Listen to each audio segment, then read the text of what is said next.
नमस्कार। मैं प्रोफेसर राम बख्श, भारतीय भाषा केंद्र, जवाहरलाल नेहरू विश्वविद्यालय, नई दिल्ली।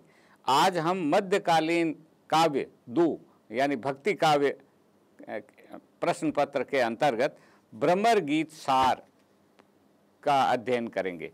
भ्रमर गीत सार एक ऐसी पुस्तक है जिसमें सूरदास के कुछ चुने हुए पदों का संकलन किया गया है और ये संकलन आचार्य रामचंद्र शुक्ल ने किया। इस इकाई के अध्ययन के उपरांत आप भ्रमर गीत के कथ्य को समझ पाएंगे, भ्रमर गीत की योजना के निहितार्थ को जान पाएंगे और गोपियों की तर्क योजना से परिचित हो सकेंगे। सूरदास ने भ्रमर गीत सार नाम की कोई पुस्तक नहीं लिखी।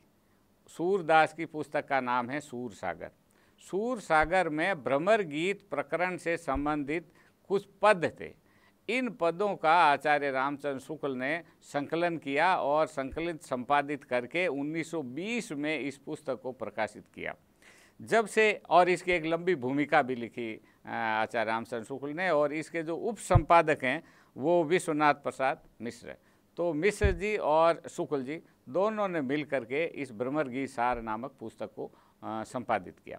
इस पुस्तक की विशेषता यह है कि ये शुक्ल जी के अनुसार ये सूर सागर का सार है। उन्होंने भूमिका में लिखा कि सूर सागर का कोई अच्छा संस्करण न होने के कारण सूर के हृदय से निकली हुई अपूर्व रस धारा के भीतर प्रवेश करने का श्रम कम ही लोग उठाते हैं।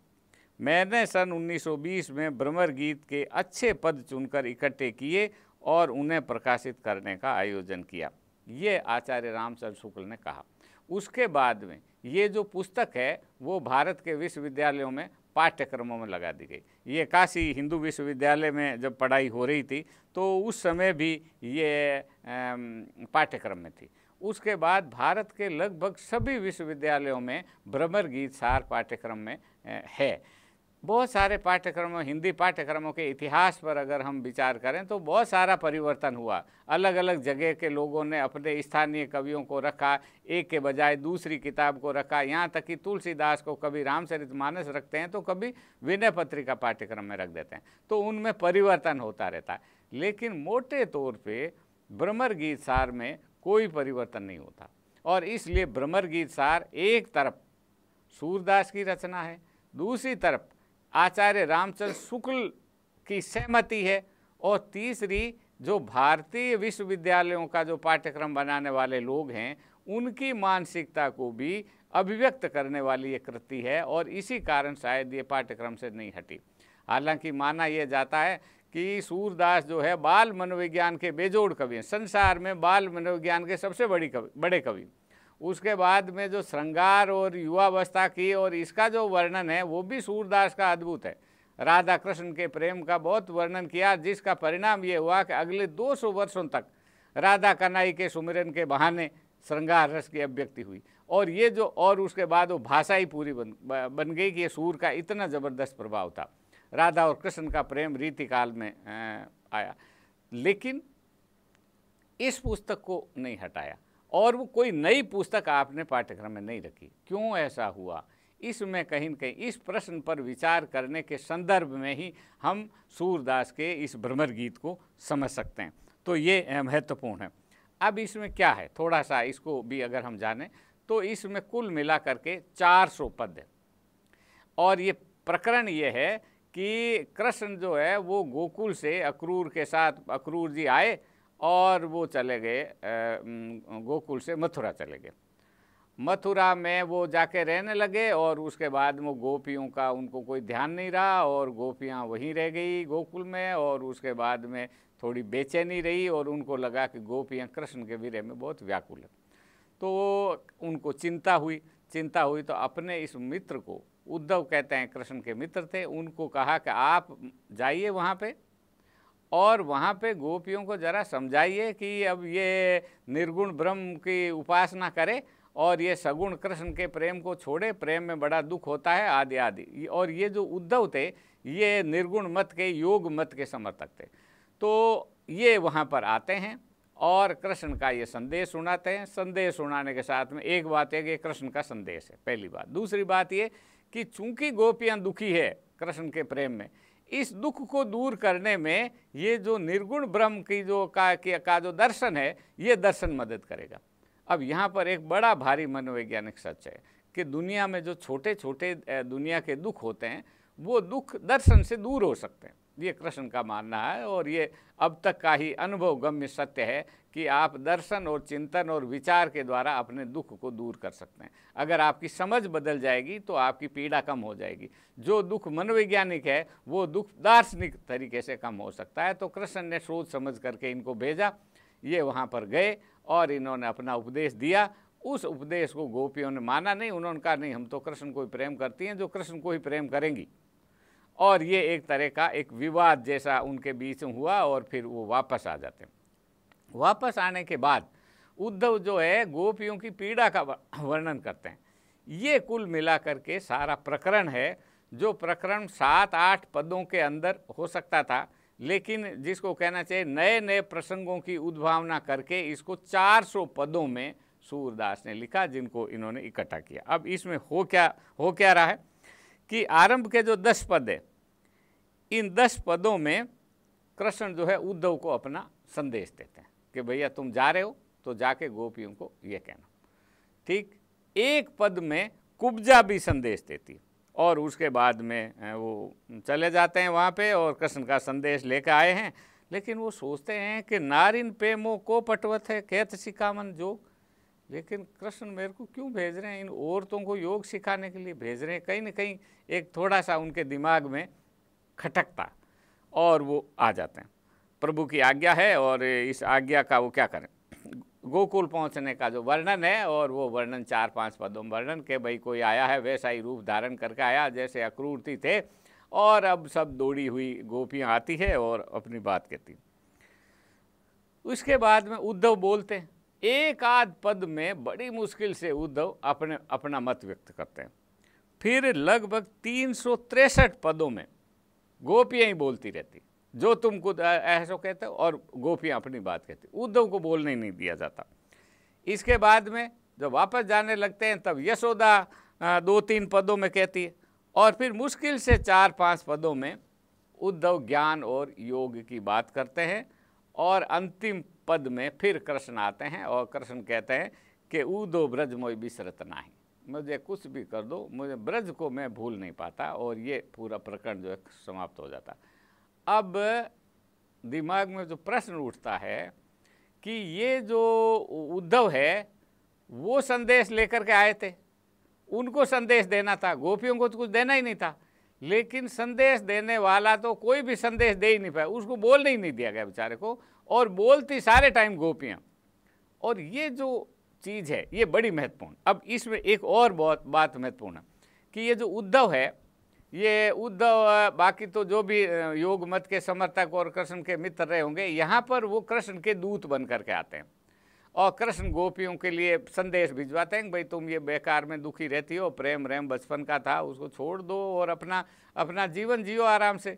इस तरह का कुछ वो उपदेश दे करके संदेश दे के भेजते हैं। उद्धव आते हैं और वही अपना संदेश देते हैं, बहुत ईमानदारी से वो संदेश देते हैं। लेकिन कैसे ऐसा होता है कि जो उद्धव कृष्ण का दूत बन करके आया है गोकुल में, वही उद्धव जब इन 400 पदों के अंदर गोपियां कुछ ऐसा करती है कि वही उद्धव गोपियों का दूत बनकर कृष्ण के पास चला जाता है और वो कहता है कि नहीं नहीं, वो गोपियां तो आपसे बहुत प्यार करती हैं और ये निर्गुण निर्गुण के ब्रह्म की आराधना और योग मत वगैरह ये कोई भी मानने के लिए तैयार नहीं। तो जो विरोधी जिसके पास आपने दूत बना करके भेजा, वो उल्टा उनका दूत बन करके आपके पास आ गया। ये कलाकारी है और ये कलाकारी इसकी बड़ी भारी विशेषता है। कैसे ये गोपियाँ कर पाती है, इस बारीकी को समझने का अर्थ होता है भ्रमर गीत सार के सारी जो व्यूह रचना है उस रचना को समझ सकते हैं। ऐसा नहीं है कि गोपियों ने उन्हें ठग लिया। उद्धव दूत बन करके आए, लेकिन उन्होंने धोखा नहीं दिया।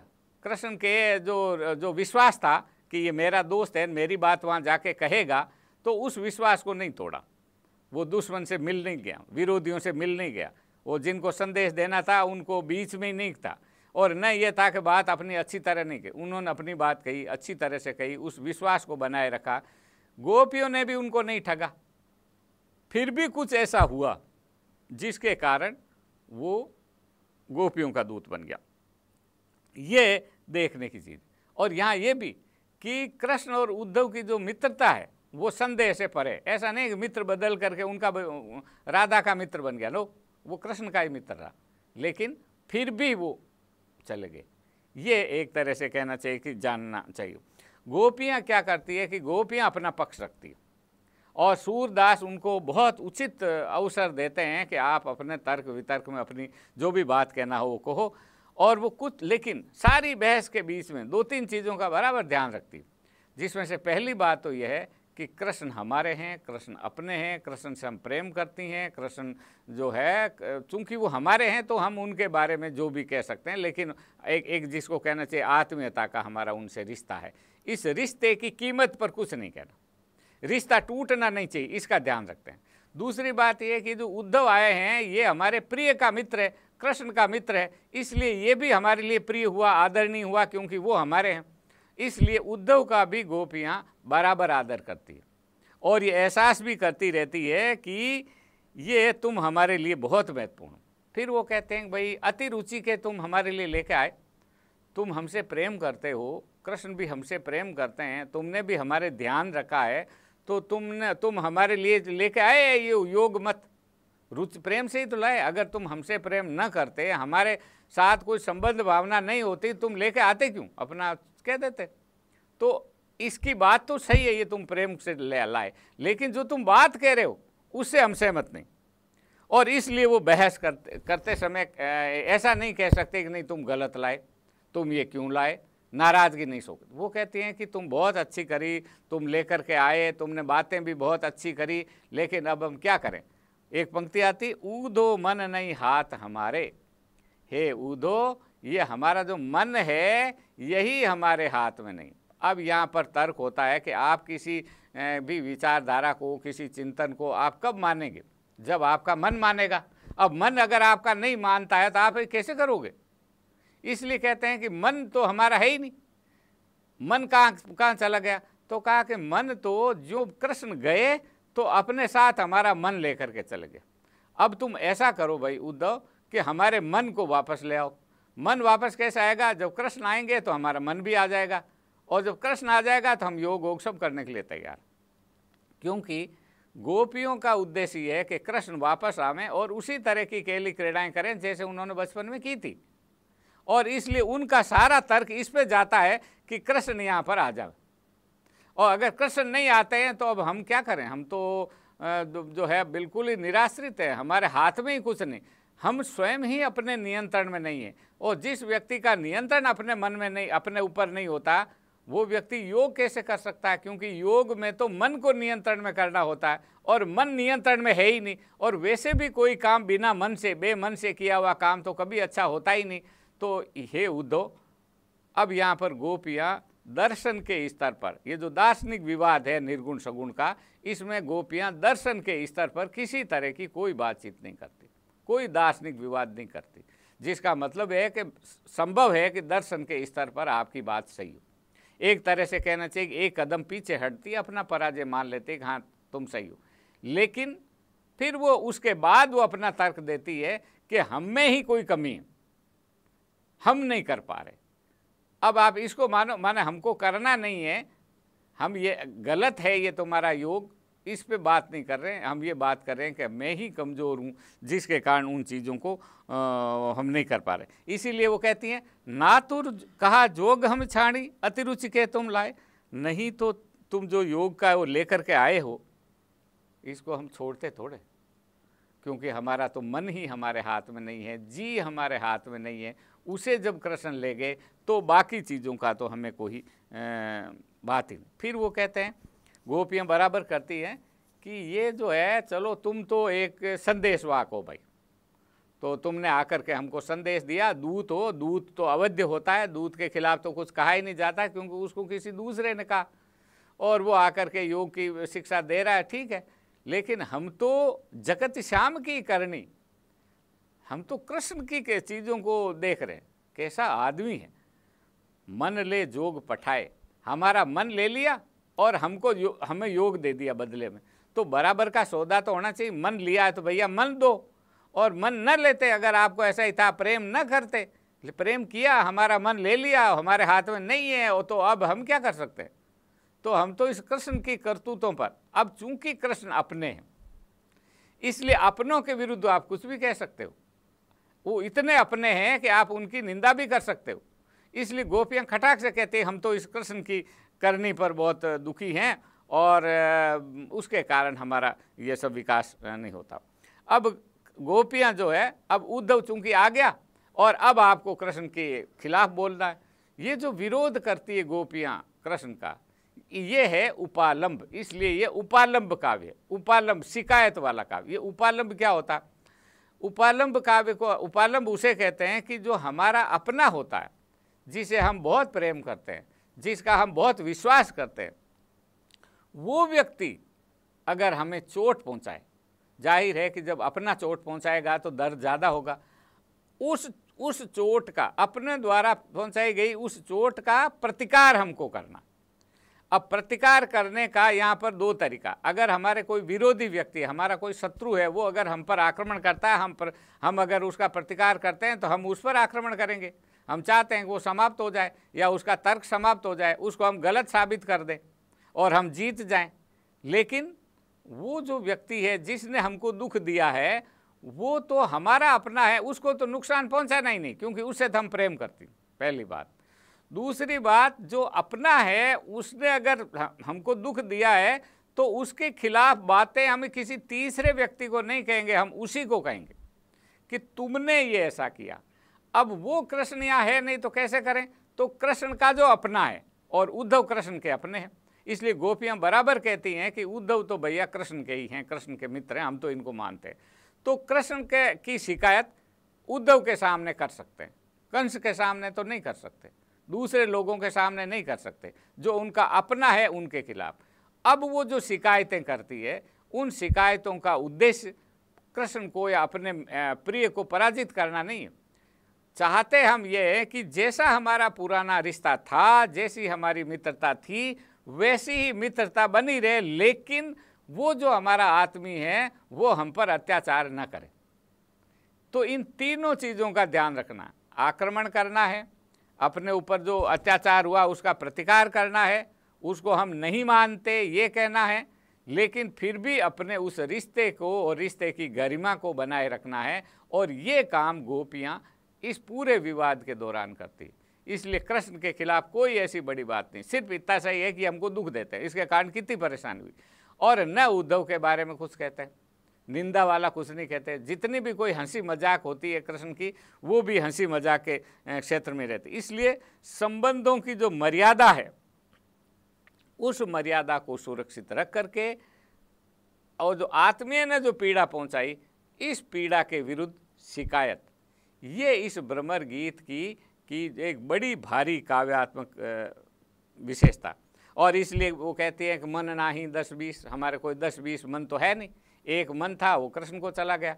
और कई लोगों के तो भैया जो बेकार लोग होते हैं उनके कई कई मन होते हैं, ये भी करते हैं वो भी करते हैं, हम तो वो कर नहीं कर सकते। हमारा तो मन एकनिष्ठ है, क्योंकि हमारे माना जाता है कि एकनिष्ठ प्रेम ही सही प्रेम है। इसलिए बहुदेववाद के बाद में जाके समाप्त हो गया। अनेक देवी देवता नहीं, एक ही देवता, वही कृष्ण है, उसी से प्रेम करते हैं, उसके अलावा किसी से नहीं करती।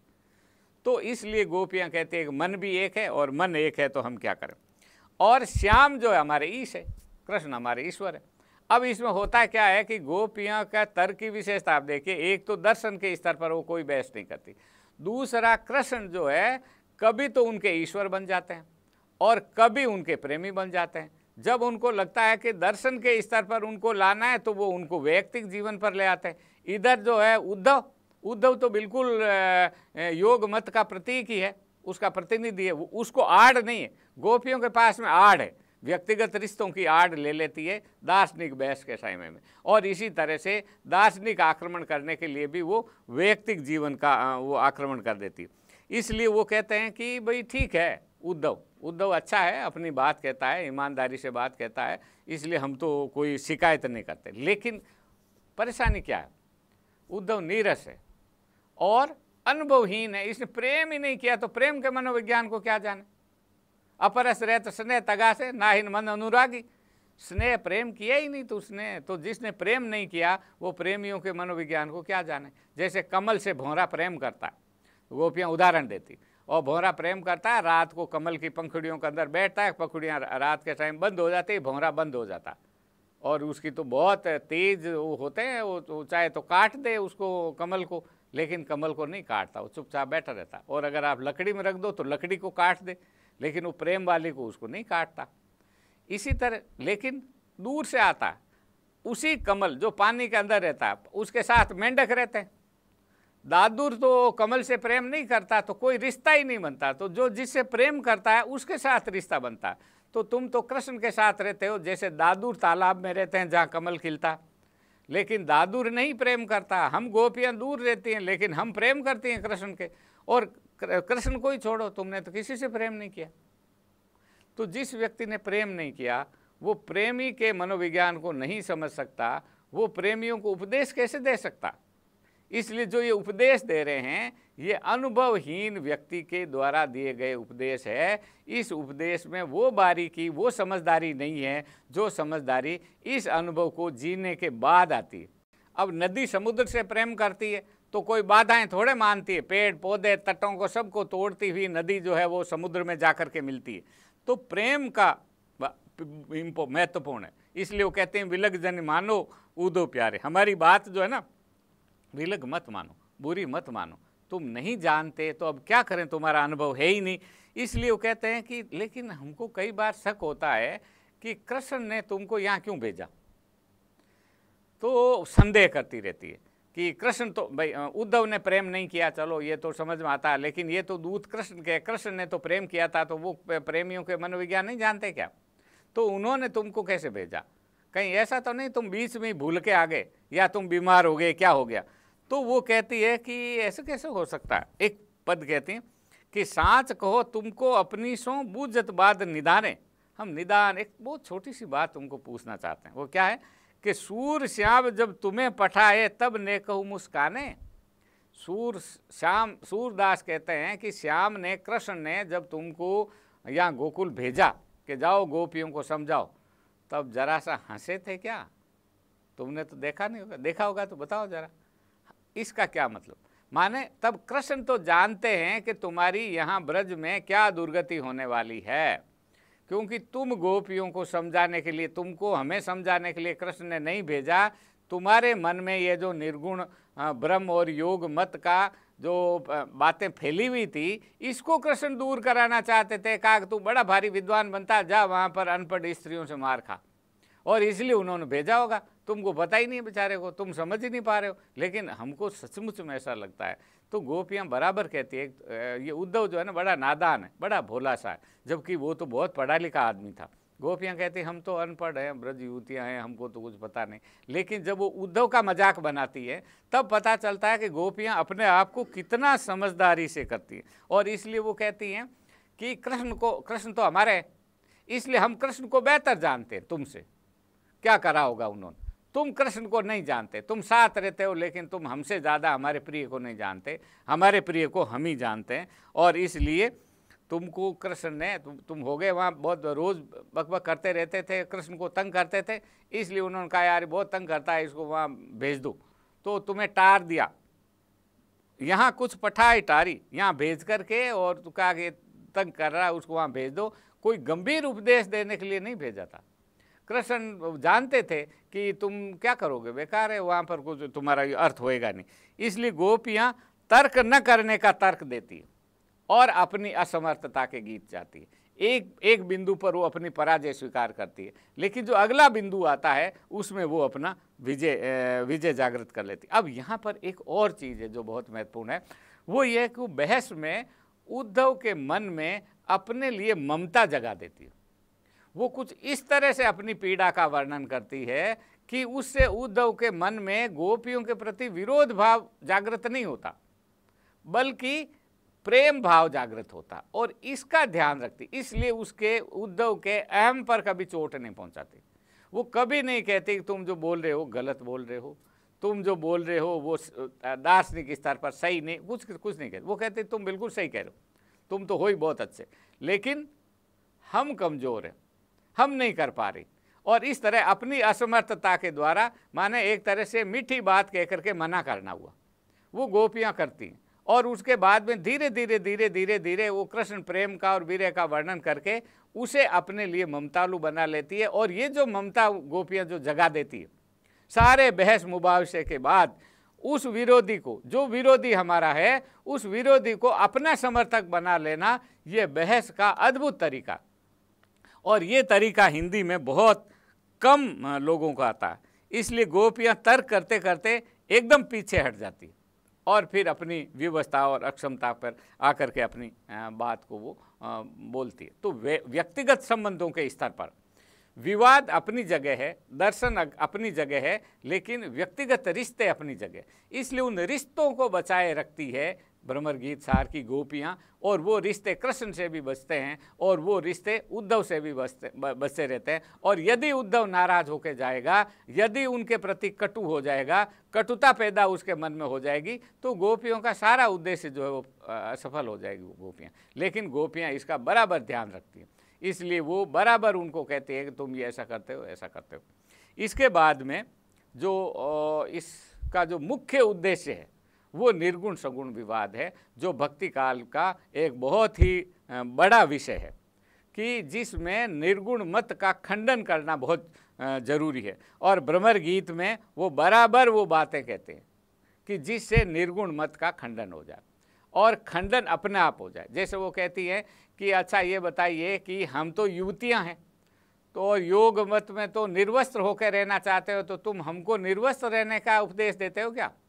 या भस्म अगारी जो उसके पास जो योगियों की जो चीज़ें होती थी उनको कहा कि ये कैसे होएगा? या वो कहते हैं कि बहुत जटिल है निर्गुण ब्रह्म, तो ईशपुर काशी में जाओ, विद्वानों को सिखाओ।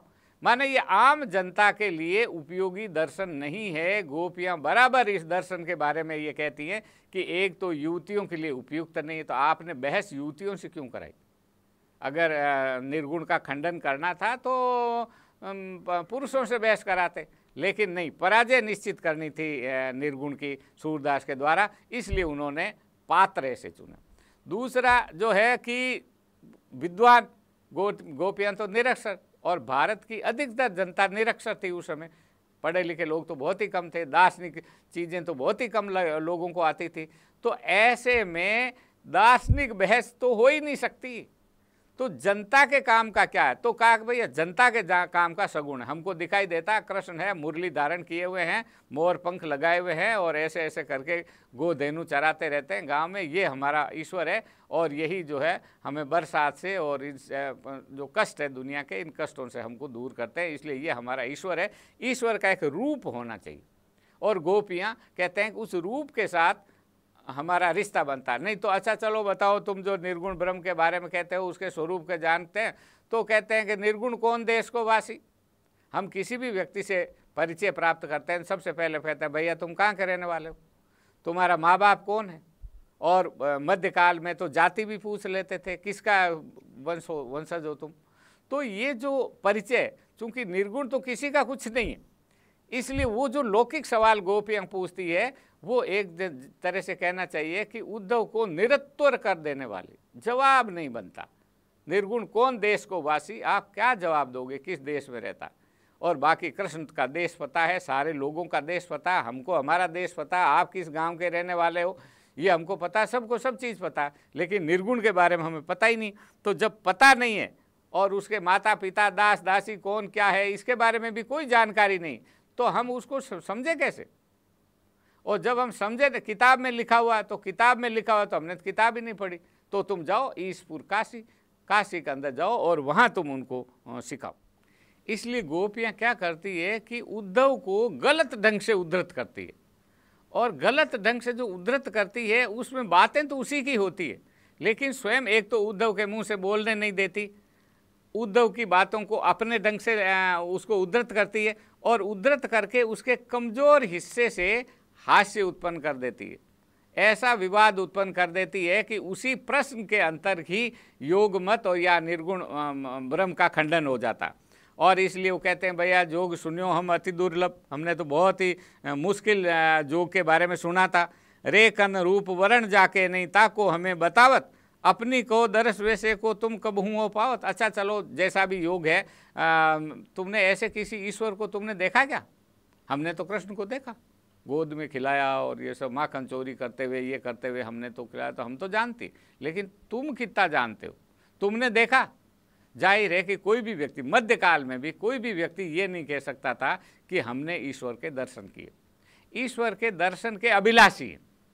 सारा जो हमारा भक्तिकालीन साहित्य, मीरा कृष्ण से इतना प्रेम करती है, तो मीरा ने कहीं ये वर्णन नहीं किया कि मैंने ईश्वर के साक्षात्कार किया। वो ये कहती हैं कि हरि दर्शन की प्यासी, ईश्वर से हम मिलना चाहते, ईश्वर को देखना चाहती हैं और ईश्वर जरूर ही हमें दर्शन देगा। सारे भक्ति काल में ईश्वर के दर्शन नहीं होते, ये यथार्थवाद जो है वो हमारे भक्ति काल के कवियों में सब में पाया जाता है। तो गोपियों ने इस तर्क का इस्तेमाल किया कि ऐसे ईश्वर को क्या तुमने देखा? अगर मान लो ऐसा ईश्वर है भी तो वो हमारे काम का नहीं। फिर वो कई तरह का मजाक बनाती। वो कहते हैं साहब ये क्या बात हुई कि जो भी मथुरा से आता है वो काला ही क्यों होता? जैसे उन्होंने लिखा कि ये मथुरा काजर की कोठरी जे आवई ते कारे, तुम कारे सुपलक सुत कारे, कारे मधुप भमारे। तुम तो काले हुई। उद्धव जी कहते हैं कि उनका रंग पक्का जिसको कहते हैं सांवला रंग था, और तुम कारे सुपलक सुत कारे। जो सुपलक सुत आए थे, जो अक्रूर जी, उनका एक नाम सुपलक सुत था, तो अक्रूर जी आए और जो कृष्ण को लेके चले गए, वो भी काले, तुम भी काले, और ये मधुप भंवरे, ये जो भंवरे हैं ये भी काले। तो जो भी आता है वो सब काले ही काले आते हैं। क्या ये मथुरा काजल की कोठरी है क्या? वहाँ से कोई गोरा व्यक्ति क्यों नहीं आता? और हम तो गोपियाँ तो एकदम गोरी, देखो यहाँ पर हमारी राधा कितनी गोरी सुंदर है, लेकिन तुम तो सारे ऐसे, तुम्हारा मन भी ऐसे ही खराब है। तो एक तरह से मजाक के साथ, उस जगह के साथ, परिहास के साथ चीज़ों को ये जो गोपियाँ हैं वो उल्टा देती। और इस उलटने के कारण महत्वपूर्ण क्या होता है, जब भी बहस होती है तो बहस का मुद्दा बदल देती है। अगर आप बहस का मुद्दा बदल दोगे, अगला व्यक्ति जब तक तर्क करे तब तक आपने बात ही बदल दी। जब बात बदल दी उसके बारे में बोले तो आप दर्शन के स्तर पर ले गए। जब वो दर्शन के स्तर पर जवाब दे तो आप लौकिक जीवन के बारे में आ गए, व्यक्तिगत रिश्तों के बारे में आ गए। तो ये जो जगह बदलना होता है, ये बहस की कला की एक अद्भुत विशेषता है जो सूरदास ने गोपियों को दी। इसलिए उन्होंने कहीं भी ये जो निर्गुण मत थे, इनके सामाजिक दर्शन की कहीं चर्चा नहीं की। ये जो सगुण भक्ति है ये वैदिक परंपरा है, और इस भक्ति में वर्णाश्रम धर्म की प्रतिष्ठा आगे चल कर के की है, लेकिन इसका खंडन करना था। लेकिन कहीं पर भी वो जो समाज है उस समाज का वर्णन विश्लेषण उद्धव ने या इसमें नहीं किया। वो बहस में आता ही नहीं। बहस में सिर्फ दूसरी बातें आती। एक और चीज़ होती है कि जब भी विवाद होता है तो विवाद किस मुद्दे पर होता है? तो विवाद हमेशा इसमें जिसके मुद्दे पर विवाद होता है वो व्यक्ति विवादास्पद हो जाता है, और जो विवादास्पद हो जाएगा उसे अपने आप को सही साबित करना होएगा। तो वो एक गलत फुटिंग पे खड़ा हुआ होता है, गलत जगह पर खड़ा हुआ होता है, उसके पराजय होने की संभावना बहुत अधिक होती है। गोपियों का जो दर्शन, गोपियों का जो चिंतन था वो सवालों के घेरे में नहीं है। सवालों के घेरे में उद्धव का निर्गुण ब्रह्म है। इसलिए निर्गुण ब्रह्म के बारे में आप पक्ष में जिसको जो बोलना हो बोले, गोपियां तो खाली आक्रमण करेंगी, जवाब उद्धव देगा। जब जवाब आप नहीं दे पा रहे हो तो आप पराजित मान लिए जाओगे। अगर यही चीज विवाद अगर कृष्ण के ईश्वरीय रूप पर होता, गोपियों के मत पर होता, तो हो सकता है कि चीजें उलट सकती थी, तब आक्रमण करने की स्थिति इनकी होती, उद्धव की होती। लेकिन ऐसा पूरे भ्रमर गीत में कहीं ऐसा मौका नहीं दिया जाता। एक और बात भी आप इसके अंदर देखें कि बातचीत के क्रम में जो ऊपर जो है हमेशा तर्क के स्तर पर ऊपर हमेशा गोपियां रहती, और हमेशा संदेहास्पद स्थिति के अंदर वो उद्धव को रखती, और इस तरह की बात करती है, तारीफ भी करती है, अच्छी बातें भी करती है, बड़ाई भी करती है, लेकिन कुल मिला करके वो एक सुरक्षित स्थान पर गोपियां रहती। और इसलिए योग मत का उपहास, उसकी अव्यावहारिकता, असंभव कल्पना है, हो ही नहीं सकता, और फिर करो तो भी बहुत ही कष्ट साध्य प्रक्रिया है, और ये इतना सारा परेशानी से भरा हुआ है कि आम जनता के लिए इसका कोई उपयोग नहीं है, और इसलिए अव्यावहारिक है, इसलिए त्याज्य है। इसलिए जो है वो आप इस सारे बीच में निष्कर्ष निकलता है कि ये गोपियाँ प्रेम तो बहुत करती है, ये कृष्ण आपसे तो बहुत प्रेम करती है। अंत में यहाँ तक आ जाते हैं और फिर वो जा कर के कृष्ण को बताते हैं। कृष्ण भी कहते हैं हाँ मुझे पता है गोपियाँ बहुत प्रेम करती है मेरे से, और मैं भी बहुत प्रेम करता हूँ, इसलिए मेरे को ब्रज बिसरत नहीं। सारे झगड़े के बाद, सारे दार्शनिक सामाजिक विवाद के बाद अंत में कृष्ण भी उसी निष्कर्ष पर आकर पहुँच जाते हैं जिस निष्कर्ष पर ये गोपियाँ पहुँचती। लेकिन इस सारी प्रक्रिया में निर्गुण मत का खंडन तो हो ही गया। निर्गुण मत के बारे में तो कोई अच्छी बात आई नहीं, योग मत के बारे में तो कोई भी अच्छी बात आई नहीं, क्योंकि जो भी कोई अच्छी बातें आ सकती थी उन सब के बारे में ये चुप है। ब्रह्मर्गीसार चुप है। ब्रह्मर्गीसार जिन चीज़ों के बारे में उनका, और ये इस तरह से, चूंकि ये जो निर्गुण मत खंडन है ये एक तरह का प्रिय विषय भारतीय विश्वविद्यालयों का है, इस कारण भी इसमें कभी कोई इस पाठ्यक्रम के अंदर इस परिवर्तन नहीं होता। और बहुत कुछ सीखने के लिए भी हमारे आज के आज तो बहुत बहसें होती है, उन बहसों में ये जो गोपियों की जो बहस करने की जो कला है, उस कला को सचमुच सीखने की ज़रूरत है कि कैसे आप तर्कों के अंदर किसी को उलझा करके अच्छे भले समझदार पढ़े लिखे व्यक्ति को भी आप एक बुद्धू साबित कर सकते हो। ये गोपियों का या ब्रह्मर्गीत सार की एक बड़ी भारी विशेषता है।